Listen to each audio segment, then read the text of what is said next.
100 watts पर minute संपादकीय start.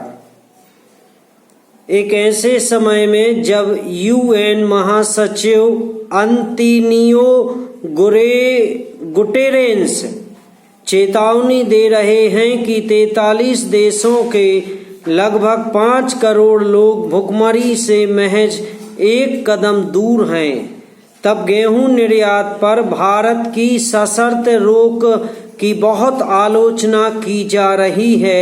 रोक की घोषणा तब की गई है जब दुनिया के देश अपने खाद्य भंडार के लिए जितना संभव हो उतना अनाज जुटाने की कोशिशों में लगे हैं।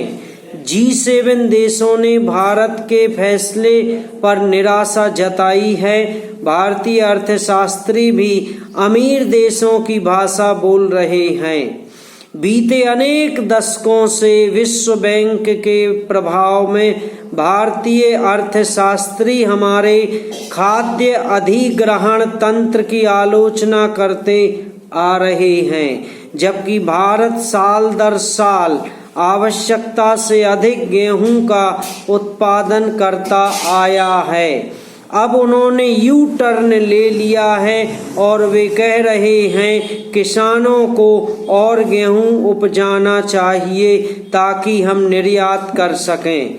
इसी से भारत को अंतर्राष्ट्रीय गेहूं व्यापार में स्थायी जगह मिल सकेगी।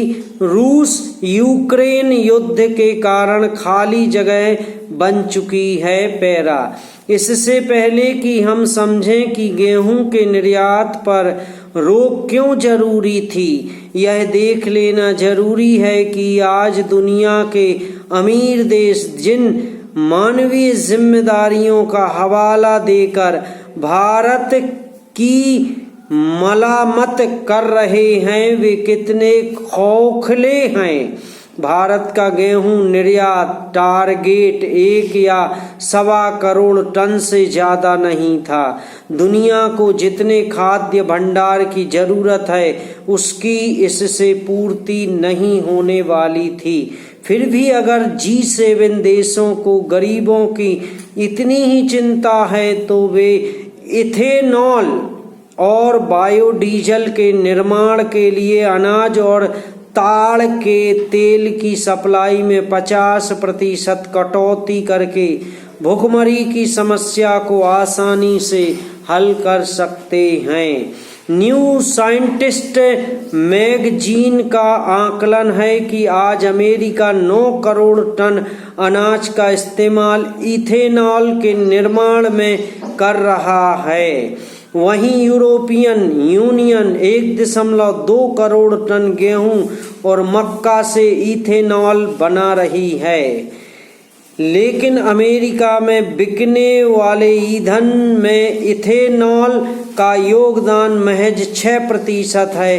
अगर वे इसके बजाय भूखों को अनाज देंगे तो उन्हें ज्यादा फर्क नहीं पड़ेगा, लेकिन दुनिया की बड़ी आबादी के लिए यह मदद प्राण रक्षक साबित हो सकेगी। पैरा अब भारत की बात करते हैं। फरवरी में भारत रिकॉर्ड तोड़ गेहूं पैदावार की ओर बढ़ता दिखाई दे रहा था। 11.13 करोड़ टन उत्पादन की आशा थी, लेकिन मार्च की शुरुआत में अचानक आई हीट वेव ने उत्तर भारत के गेहूं उत्पाद क्षेत्रों को गिरफ्त में ले लिया और उत्पादन का अनुमान गिरकर 10.6 करोड़ टन हो गया। अकेले पंजाब में प्रति एकड़ 5 क्विंटल उत्पादकता घटी, जिससे किसानों को 7200 करोड़ रुपयों का नुकसान हुआ। इसी दौरान रूस और यूक्रेन के बीच युद्ध चल रहा था और भारत के निजी व्यापारी इससे निर्मित होने वाली निर्यात की संभावनाओं को देखते हुए अति उत्साहित हो गए थे।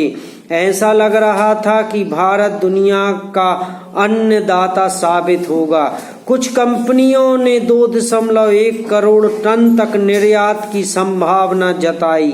सरकार ने भी रुचि दिखाई और कुछ देशों में अपने व्यावसायिक प्रतिनिधि मंडल भेजे। फिर अचानक निर्यात पर रोक का निर्णय ले लिया गया। समाप्त।